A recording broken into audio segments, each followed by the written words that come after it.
Hello students, HSLC বা HSৰ ক্ষেত্ৰত মাত্ৰ যেহেতু এক মাহ আছে গতিকে বহুতো ছাত্ৰ ছাত্ৰী বা লগতে পেৰেন্টছৰ প্ৰশ্ন আছিল যে এই এক মাহত কিমান ঘণ্টাকে পঢ়া যায় কিমান ঘণ্টাকে পঢ়িলে এটা ভাল ৰিজাল্ট হোৱাৰ সম্ভাৱনা আছে আজিৰ ভিডিওটো সেইখিনি কথা ডিসকাস কৰিব লাইছো যে কিমান সময় পঢ়িলে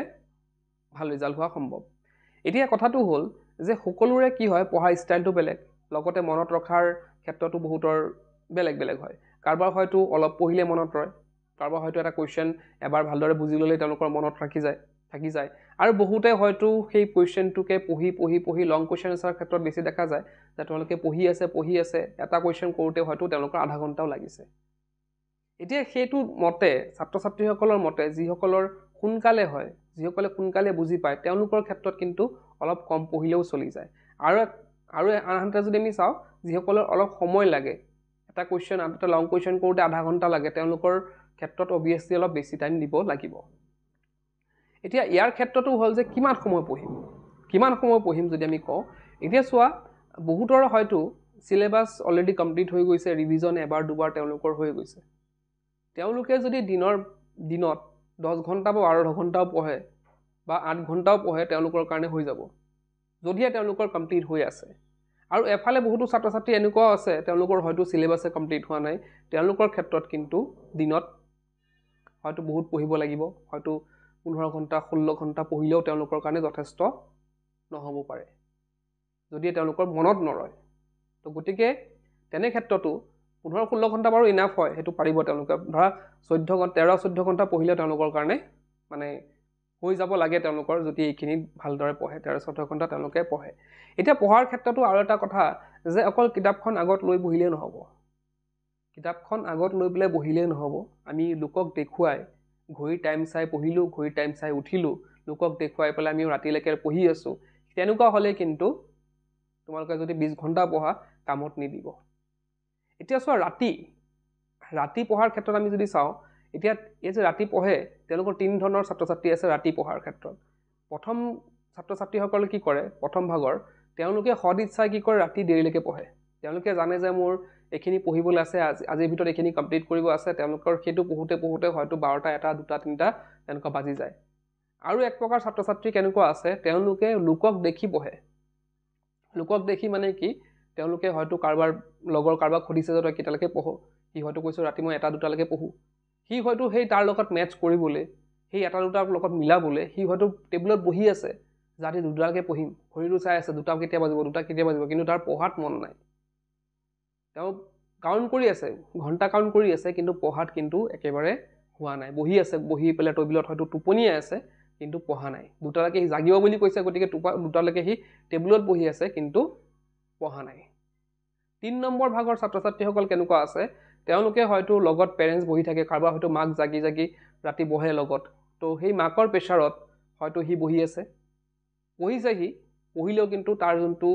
এফৰ্ট থাকিব লাগিছিল সেইটো পঢ়াত এফৰ্ট তেওঁলোকৰ নাই আৰু হয়তো বহুতে পঢ়াত ৰুমত বহি আছে ৰুমৰ লাইটটো জ্বলিছে নাই পেৰেন্টছে চাই আছে গতিকে সি কি কৰিব লাগিব ৰাতি 2টালৈকে বহিবই লাগিব বাধ্য সি হয়তো টেবুলত মূৰটো দি পেলাই কি কৰি আছে শুয়ে আছে 2টা বজাত উঠি পেলাই সি ভাবিছে যে লাইটটো অফ কৰি দিম তো তেনেকুৱা ছাত্ৰ ছাত্ৰীও আছে গতিকে এতিয়া তোমালোকে প্ৰথম বিধ ছাত্ৰ ছাত্ৰী হ'বলৈ চেষ্টা কৰিব লাগিব বোলে মই নোৱাৰো মই 14 ঘণ্টা 12 ঘণ্টা পঢ়িব নোৱাৰো মই 10 ঘণ্টাই পঢ়িম কিন্তু সেই 10 ঘণ্টা যে পঢ়িবা সেইটো নিজক ফাঁকি দি পেলাই পঢ়িবলৈ নহব নিজক ফাঁকি দি বেলেগক দেখাই যদি পঢ়া তাকতকৈ ডাঙৰ লছটো তোমাৰেই কৰি আছা সেইকাৰণে কৈছো বেলেগক চাইও নপঢ়িবা বেলেগে ইমানখিনি পঢ়িলে মই ইমানখিনি পঢ়িব লাগিব তেনেকুৱা নহয় এতিয়া পেৰেন্টছসকলৰ ক্ষেত্ৰত এটা কথা কওঁ পেৰেন্টছসকলে কিন্তু বহুত প্ৰেছাৰাইজ কৰে ছাত্ৰ ছাত্ৰীসকলৰ ওপৰত বোলে লোকৰ লৰাই 2টা 3টালৈকে পঢ়িছে তই কিমানলৈকে পঢ়িছ মাত্ৰ 11টা 12টালৈকে পঢ়ি পেলাই শুই যাও কিন্তু এটা কথাত মন কৰিবলগীয়া যদিহে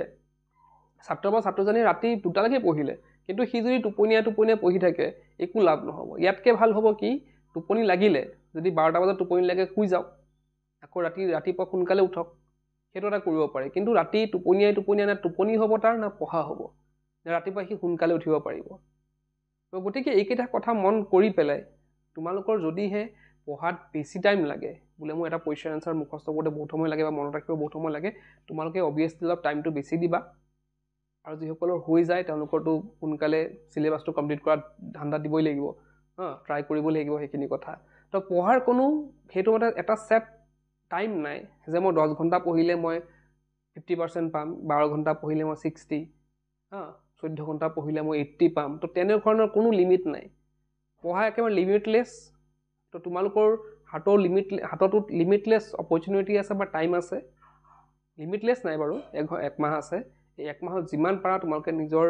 বেষ্ট দিবলৈ ট্ৰাই কৰা। যিমান সময় পঢ়া যাতে তোমালোকে নিজে পঢ়া, নিজৰ কাৰণে পঢ়া, বেলেগৰ প্ৰেছাৰত পঢ়িব নালাগে বা বেলেগক চাই পেলাই পঢ়িব নালাগে। তো ইতিমধ্যে আমাৰ তৰফৰ পৰা টেষ্ট পেপাৰ প্ৰকাশ কৰা হৈছে। এইচএছৰ ক্ষেত্ৰত বিভিন্ন ডিষ্ট্ৰিক্টত হৈ যোৱা প্ৰি ফাইনেল এক্সামৰ কুৱেশ্যন পেপাৰবিলাক তোমালোকে আমাৰ এপত পাই যাবা। তোমালোকে নোটছ ছেকশ্যনত গ'লেই হ'ল। নোটছ ছেকশ্যনতে ছায়েন্স, কমাৰ্চ, আৰ্টছ গোটেইখিনি ইয়াতে আছে। তো ইয়াতে তোমালোকে বাই কৰিব পাৰিবা মাত্ৰ 29 ৰুপিজত। আৰু ইফালে আমি যদি কওঁ আমাৰ HSLCৰ ক্ষেত্ৰতো আমাৰ তাত আছে তেনেধৰণৰ কুৱেশ্যন পেপাৰ, বিভিন্ন প্ৰি বৰ্ডৰ এক্সাম পেপাৰ তোমালোকে ইয়াতে পাই যাবা। আৰু লগতে আৰু এটা থাকিব কি ফুল মক টেষ্ট থাকিব। তাৰে আমাৰ যোনবিলাক ডিষ্ট্ৰিক্টৰ এক্সাম হৈ গৈছে তাৰে তোমালোকে মক টেষ্ট দিব পাৰিবা আৰু নিজৰ নাম্বাৰসমূহো জানিব পাৰিবা। তো তোমালোকৰ এই পেকটোৰ দাম হৈছে মাত্ৰ 99। তো মই এপৰ লিংকটো ডেছক্ৰিপশ্যনত দি দিম, তাত গৈ তোমালোকে এপটো ডাউনলোড কৰিব পাৰা আৰু এতিয়াই তোমালোকে এইখিনি বাই কৰিব পাৰা। এইখিনি আছিল আজিৰ ভিডিঅ'টোত ক'বলগীয়া। আজিৰ ভিডিঅ'তে শেষ কৰিলোঁ। কীপ ৱাচিং কেলাৰ।